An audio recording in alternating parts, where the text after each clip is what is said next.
Hello दोस्तों। मुझे याद है जब मैं छोटी थी तो हम जो है अक्सर विंटर्स में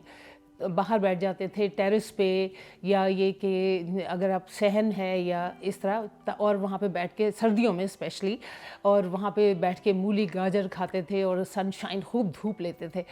लेकिन अब मैं जब जाती हूँ बैक होम तो मैंने ये देखा है स्पेशली इंडिया और पाकिस्तान के जो नॉर्दर्न एरियाज़ हैं उसमें इतनी ज़्यादा स्मॉग और फॉग होती है कि मेरा ख़्याल है बाहर बैठना जो है वो बहुत मुश्किल है। यहाँ पर जब हम बात करते हैं यूरोप की, तो यहाँ पे तो वैसे ही विंटर्स जो हैं हमारी वो बहुत ही ऐसी ठंडी और कोल्ड और वेट होती हैं कि हम बाहर निकल के सोचते ही नहीं है कि हमने सनशाइन लेनी है। सनशाइन होती भी है तो हम अंदर ही बैठ के उसको देख रहे होते हैं। तो अब ये है कि मैंने दोनों जगह, हम हर जगह हम ये देखते हैं कि विंटर में बहुत सी इन्फेक्शन और बहुत सी जो है बीमारियां, कोल्ड्स, फ्लू जो है वो बहुत आसानी से लोगों को हो जाता है। अब उसकी वजह ये है, पहली वजह तो ये है कि ज़्यादातर हम जब विंटर में इंडोर्स रहते हैं, अंदर रहते हैं, तो जर्म्स जो है वो फैलने का ख़तरा ज़्यादा हो जाता है क्योंकि एक दूसरे से फिर आपको इन्फेक्शन लगती है। अच्छा, जो दूसरा रीज़न है वो ये है कि ठंड में हमारा इम्यून सिस्टम जो है वो इन्फेक्शन से लड़ने के काबिल कम रह जाता है, यानी उसकी जो वो है वो काफ़ी वीक हो जाता है हमारा इम्यून सिस्टम, और इसलिए हम जल्दी जल्दी जो है वो बीमार हो जाते हैं। बच्चे भी बहुत बीमार होते हैं कोल्ड से और फ्लू से, और बूढ़े भी अक्सर मैंने ये बल्कि ये देखा है कि बहुत से बूढ़े जो ज़्यादा एल्डरली हैं वो विंटर्स में जो है दे जस्ट पास अवे, क्योंकि उनका इम्यून सिस्टम जो है वो इतना लो हो जाता है कि वो सरवाइव नहीं कर सकते। तो तीसरा जो वजह है कि हम क्यों इतने ज़्यादा बीमार होते हैं विंटर में, वो ये है कि विटामिन डी जो है वो हमारी बॉडी में कम होता है, और विटामिन डी जो है वो हमारी स्ट्रॉन्ग इम्यूनिटी के लिए बहुत ही ज़रूरी है। तो अगर आपका इम्यून सिस्टम जो है वीक होगा तो नेचुरली आप infections, you'll fall down with infections, और फिर कोल्ड फ्लू भी होंगे। आपको थकावट भी ज़्यादा महसूस होती है विंटर में। लोगों को जॉइंट पेन्स जो है वो ज़्यादा होते हैं, यानी आर्थराइटिस वगैरह का जो अटैक है उनको लगता है कि वो ज़्यादा स्ट्रॉन्ग होता है, और कई लोगों को तो डाइजेस्टिव इश्यूज़ भी हो जाते हैं। तो हमें बहुत से लोगों को ये मालूम है कि विटामिन डी जो है वो ये मतलब इसको सनशाइन विटामिन भी कहा जाता है, वो हमारी बोन्स के लिए, हमारी बोन्स की जो प्रोटेक्शन के लिए बहुत ज़रूरी है। लेकिन ये अब मालूम होता हुआ है बहुत अभी कुछ डेकेड से कि हमारे इम्यून सिस्टम को भी उतनी ही ज़रूरत है विटामिन डी की जितनी कि हमारी बोन्स को ज़रूरत है, क्योंकि जो टी सेल्स हैं इम्यून सिस्टम के वो उसका अगर विटामिन डी ना हो आपकी बॉडी में तो वो इन्फेक्शन से लड़ने के काबिल नहीं रहते। तो ये सिंपल सी बात है कि इम्यून सिस्टम के लिए भी विटामिन डी बहुत ज़रूरी है, और अगर आपकी विटामिन डी उसमें कम है तो इसका मतलब इम्यून सिस्टम भी कम हो गया, और आपको रेस्पिरेटरी इन्फेक्शंस यानी कि कोल्ड्स, फ्लूज़, और आपको ब्रोंकाइटिस, इस टाइप की चीज़ें होने का ख़तरा बहुत ज़्यादा हो जाता है। अब विटामिन डी जो है वो कैसे बनता है, वो आपको अब सबको, बहुत लोगों को पता चल चुका है कि वो सनलाइट जो है वो उससे बनता है। लेकिन मुश्किल यह है कि सर्दियों में जो है वो सनलाइट होती तो है, लोग कहेंगे कि भाई सूरज तो निकलता है, लेकिन मुश्किल ये है कि पहले मैं आपको ये बताऊं कि दो कंपोनेंट हैं रेडिएशन के हमारी धूप में, एक तो है यूवीए और एक है यूवीबी। तो ये जो यूवीबी है सनलाइट में, वो विटामिन डी की प्रोडक्शन को ट्रिगर करता है। अगर विटामिन लेकिन मुश्किल यह है कि यूवीबी जो है वो सर्दियों में वो इतना वीक होता है कि वो आपकी विटामिन डी की प्रोडक्शन को ट्रिगर नहीं कर पाता। तो आपकी विटामिन डी जो है वो जब नहीं है तो यूवीबी अगर कम है तो विटामिन डी कम है। तो इससे आप अंदाज़ा करें कि यूवीबी जो है वो कम होने से सर्दियों में चाहे धूप भी निकली हुई हो तो आपकी जो है विटामिन डी इतनी अच्छी तरह नहीं बनेगी, it wouldn't be enough and it wouldn't be strong enough UVB, because UVB is not strong enough. तो अब ये आप हमारे यहाँ जो है वो सितंबर से जो है वो अप्रैल से सितंबर तक जो है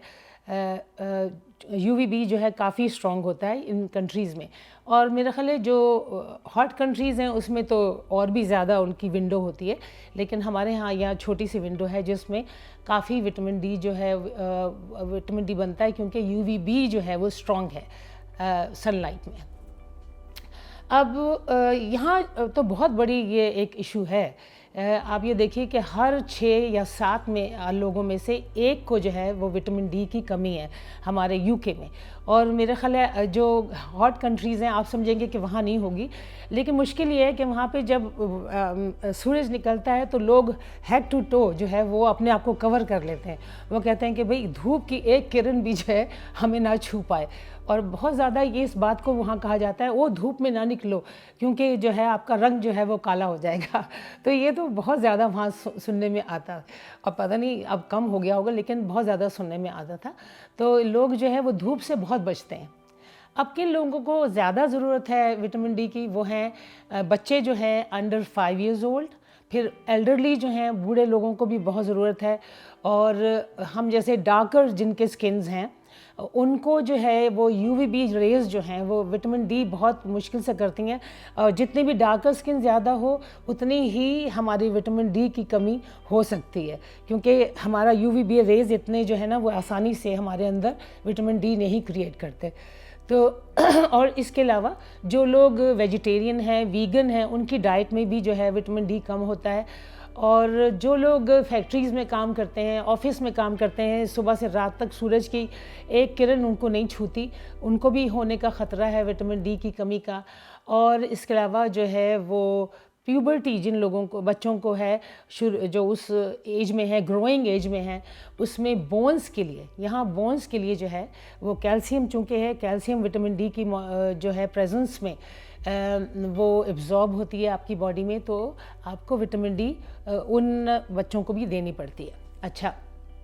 जो बूढ़े लोग हैं उनको इसलिए बहुत ज़रूरी है कि एक तो ये कि उनका इम्यून सिस्टम वैसे ही एजिंग की वजह से कमज़ोर हो जाता है और उनको इन्फेक्शन के जो है वो चांसेस ज़्यादा होते हैं। और दूसरी वजह यह है कि विटामिन्स को सिंथेसाइज करना उनकी बॉडी को, यानी अब्जॉर्ब करना उनकी बॉडी को मुश्किल होता चला जाता है एज़ दे ग्रो ओल्डर। तो सप्लीमेंट की ज़रूरत है, उनको भी बड़ी सख्त ज़रूरत है सप्लीमेंट की। लेकिन अगर आप देखना आपको ये है कि अगर आप बार बार बीमार हो रहे हैं कोल्ड्स और फ्लू की वजह से और इस तरह के इन्फेक्शन से, तो आपको अपने डॉक्टर से ज़रूर कोशिश करनी चाहिए कि वो विटामिन डी का जो लेवल है उसको चेक होना चाहिए, तो आके पता चले कि अगर कम है तो फिर आपके डॉक्टर आपको दे देंगे आसानी से। अब नेचुरली कहाँ से मिलती है विटामिन डी, वो है सबसे बड़ी है चीज़, वो है ऑयली फ़िश। कोई भी फ़िश जो है, आप ट्यूना है या मैक्रिल है, सार्डीन्स हैं, और इसके अलावा सामन है, ये सारी फ़िश जो हैं ये इनमें विटामिन डी काफ़ी होता है। और एग योक में भी होता है, मिल्क में भी होता है, लेकिन आजकल जो है वो बाज़ार में आप देखेंगे कि जो फोर्टिफाइड फूड्स भी हैं, यानी कि बहुत से फूड्स में विटामिन डी डाला जाता है, जैसे कि आपके सीरियल हैं और आपके जो जूसेस हैं उनमें भी विटामिन डी क्योंकि विटामिन डी की इतनी ज़्यादा इम्पोर्टेंस अब पता चली है, उसकी वजह से जो है विटामिन डी वो आपको इन जो सुपरमार्केट में जो फूड्स हैं उनमें भी कईयों में आपको मिलेगा। अच्छा, जो दूसरा ज़ाहिर है मैंने आपको बताया सप्लीमेंटेशन, यानी कि आपको विटामिन डी की गोलियां लेनी पड़ेंगी या कैप्सूल लेने पड़ेंगे, वो आप अपने डॉक्टर से ज़रूर पता करके लें। अब विटामिन डी जब आप लेते हैं तो ये तो है, देखें ना विटामिन डी है, ये मेरे पास विटामिन डी है, ये तो आप लेंगे, लेकिन इसके साथ 2 और इंग्रेडिएंट्स हैं जिनको आपको अपने ध्यान में रखना है कि अगर आप चाहते हैं कि विटामिन डी जो है वो सही तरह आपकी बॉडी में एब्जॉर्ब हो, तो आपको मैग्नीशियम भी लेने की ज़रूरत है। मैग्नीशियम जो उसकी प्रेजेंस में ही आपका जो विटामिन डी है वो एक्टिव होता है आपकी बॉडी में, तो ये आपको याद रखना है, मैग्नीशियम आपको लेना चाहिए। और इसके अलावा एक और चीज़ जो है वो ये है K2, विटामिन K2। तो ये जो है ये इसलिए मतलब उसकी एसिमिलेशन के लिए ज़रूरत नहीं है, लेकिन ये इसलिए ज़रूरी है कि ये इंश्योर करता है कि आपके जो आर्टरीज़ हैं उनमें कैल्सिफिकेशन ना हो, कैल्शियम ज़्यादा ना जम जाए, यानी कि उसमें ज़्यादा सेटल ना हो जाए। तो ये भी काफ़ी ज़रूरी चीज़ है। लेकिन आप ज़रूर अपने डॉक्टर्स वगैरह से ज़रूर, आप अपने जो हेल्थ एक्सपर्ट हैं उनसे ज़रूर आप ये सारी इन्फॉर्मेशन लीजिए। एनीवे, सो अब जो है आप कोशिश कीजिए कि you can include vitamin D through your diet and supplementation, but whenever get a chance to stay in the sun, go for that. So as I said earlier, अगर आप जो है वो कोल्ड्स और फ्लू ज़्यादा हो रहे हैं तो अपने डॉक्टर के पास ज़रूर जाइए, बताने के देखने के लिए कि विटामिन डी आपका लेवल जो है वो कैसा है। अगर लो है तो वो आपको कुछ ना कुछ देंगे इसको हेल्प करने के लिए, supplementation. So for health and well-being, keep watching, liking and subscribing to my channel. Thank you.